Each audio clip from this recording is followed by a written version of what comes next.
El estudio de la moral es algo que constantemente está generando dilemas, dudas y teorías. Prácticamente todos nos hemos preguntado acerca de lo que está bien, lo que está mal, o cómo podemos organizar nuestra vida para ser mejores personas, o inclusive en qué es la moral. Muy pocos científicos se han animado a ir más allá, a investigar el modo en que pensamos estas cosas. Uno de estos científicos, influenciado por Piaget, fue Lawrence Kohlberg, el que creía que en la evolución de los modos típicos de razonamiento moral hay etapas cualitativamente distintas entre sí y que la curiosidad por aprender es uno de los principales motores del desarrollo moral a lo largo de distintas fases de la vida. Además, en la teoría de Kohlberg y en la de Piaget hay una gran similitud, que es una idea básica, que el desarrollo del modo de pensar va de unos procesos mentales muy centrados en lo concreto y de lo directamente observable hacia lo abstracto e imaginario.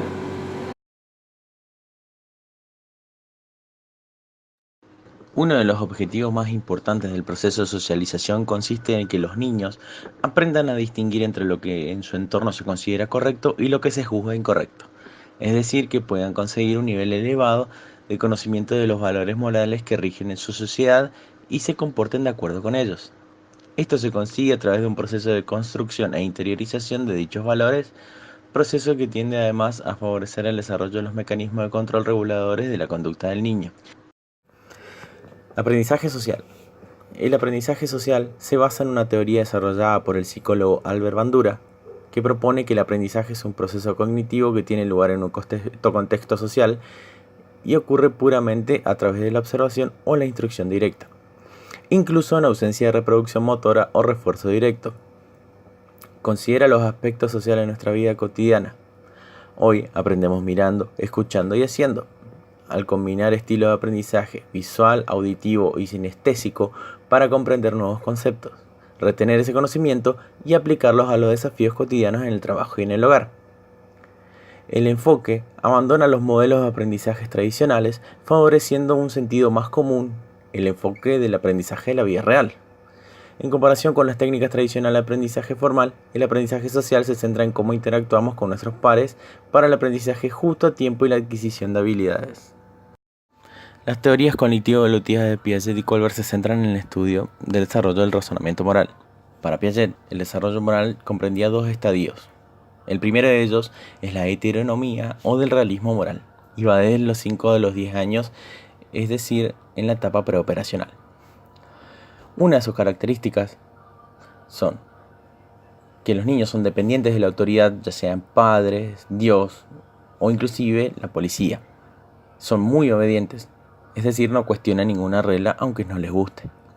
Suelen demostrar inflexibilidad ante el incumplimiento de las reglas.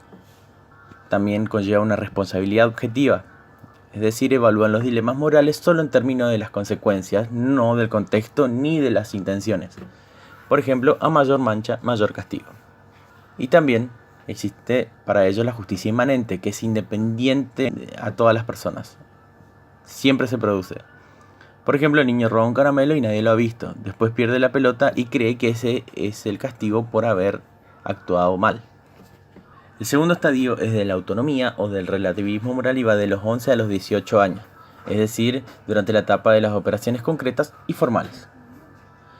Sus principales características son el principio de igualdad, que en este caso supera el principio de autoridad, el respeto mutuo, relaciones de cooperación, comprensión de las reglas, se reduce la autoridad del adulto en beneficio de la relación entre iguales, adaptación de las reglas a las circunstancias.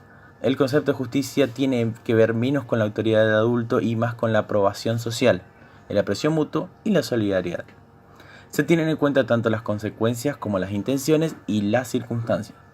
Existe también un igualitarismo radical, una consideración mutua de intereses y la reciprocidad. La teoría de Lawrence Kohlberg.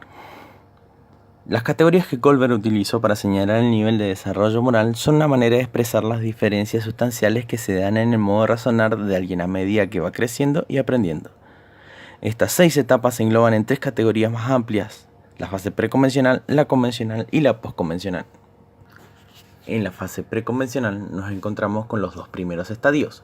El primero es la orientación al castigo y a la obediencia, en el cual el niño se comporta bien por el miedo a la autoridad y el temor al castigo. El estadio número 2 es la orientación al propósito instrumental. La elección moral está determinada por la satisfacción de las necesidades personales y no pueden situarse en el lugar del otro. Etapa convencional. En esta etapa encontramos el estadio número 3, la orientación del buen chico, buena chica. Sus características son que la moralidad significa hacer lo que causa que te aprecien, se entiende la perspectiva del otro, un acuerdo entre personas puede ser más importante que el interés propio, se centra en la conformidad de lo que la mayoría de las personas consideran correcto. Las reglas deben obedecerse para que las personas que te importan aprueben tu conducta.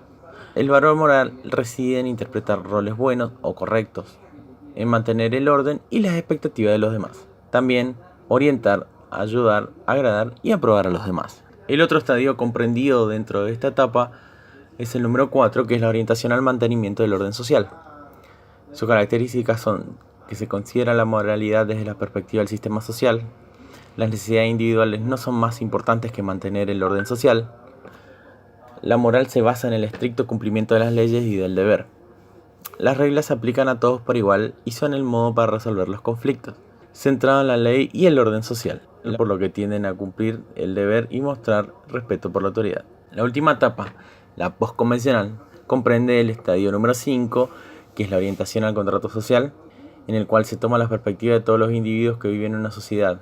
No todos tenemos los mismos valores, pero todos tenemos los mismos derechos. La moralidad se basa en proteger los derechos humanos de cada individuo. El énfasis se pone en mantener un sistema social que proteja y no restrinja las libertades individuales. El valor moral reside en la conformidad del ego con estándares, derechos o deberes compartidos o compartibles. Orientación legalista contractual. El deber se define en términos de contrato, evitando la violación de los derechos de otros y según la voluntad de la mayoría.